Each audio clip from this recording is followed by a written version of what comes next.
Easy, girl. What was the biggest, I suppose, hurdle you had to get over to bring this film to life and bring these dinosaurs to life?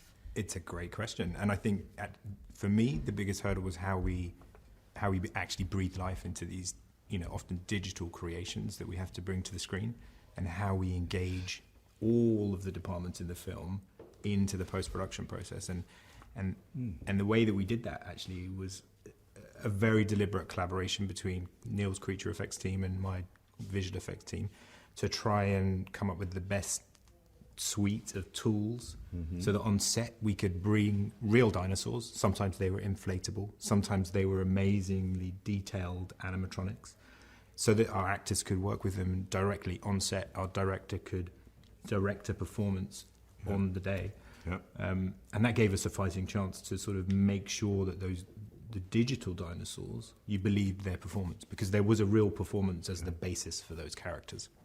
I think in the strength of that as well, is that I sort of forget, or we forget, that in many ways practical effects, a lot of people have never worked with a practical effect before, because it's been a while, dare I say, since that's been encouraged. And so I refer to the first film, when they first must have walked onto that set and seen that T-Rex, and they were asked to, perform in front of this. It must have been an incredible thing for them to do that, because there was this real world T-Rex with a car, and it was raining, and all of it. It must have been an absolute amazing experience. And I think that's something that we wanted to try and bring back, was that when the actors and actresses walked onto the set, that they had moments where they could fully engage in that way, that we could maybe not have done if we didn't have some form of either practical effect or practical reference for them to work with. I think you see them in the original film. I think they actually were genuinely terrified. They were told to be very careful, because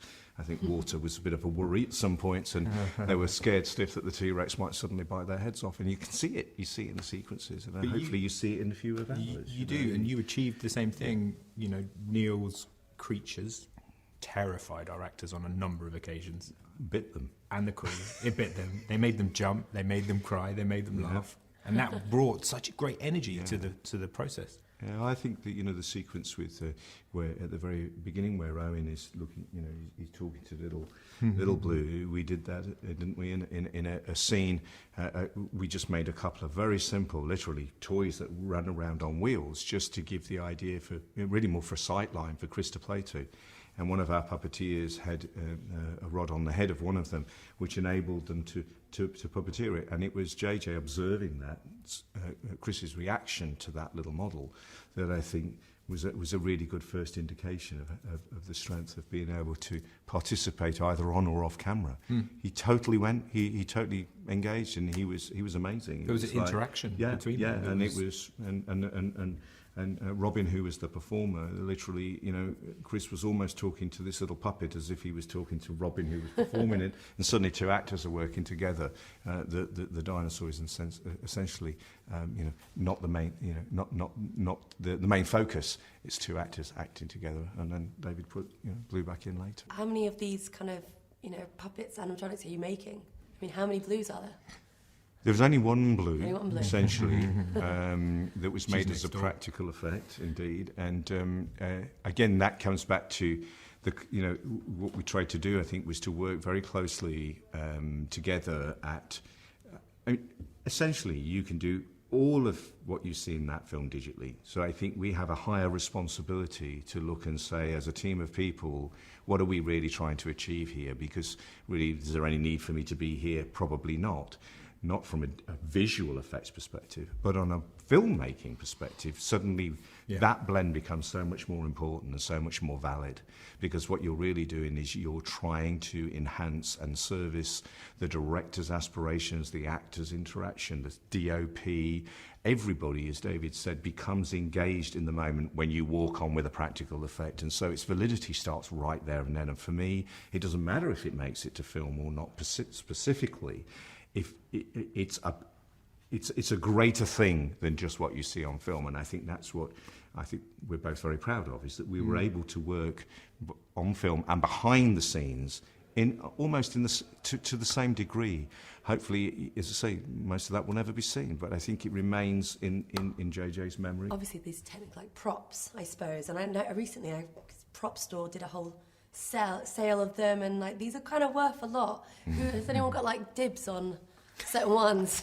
when it's over, it's like, I want this one. Blue's in your bedroom, isn't she? Already on eBay.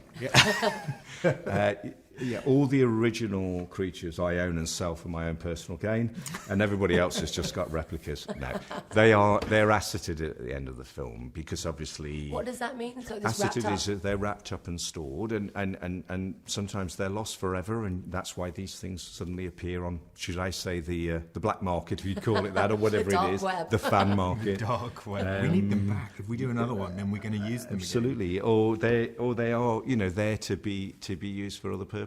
But in truth, they only live and should only live for that moment in time on the screen. And there's a kind of two thoughts on it, isn't there? Really, is that should you ever, are they not there just to be seen on film, or should they be taken to somewhere else where the public can appreciate or Would you like that? be engaged? Well, I would certainly say that I've Have your own visited the museum? Harry Potter Museum several times now and have been utterly enthralled by it. I think, you know, it has been an incredibly successful display of how much cinema-going audiences want to see not only creatures but all the other things that go into the filmmaking process. It's a beloved art, isn't it? And I think that, you know, I would be immensely I'd be delighted first in line to see it's the magic behind I the want movie. Babe in a scene with the There you director. go. Yeah. There. Yeah. Mash up. La, Well, la, that's the la, biggest la. crossover. Neil, you can provide back, can't you?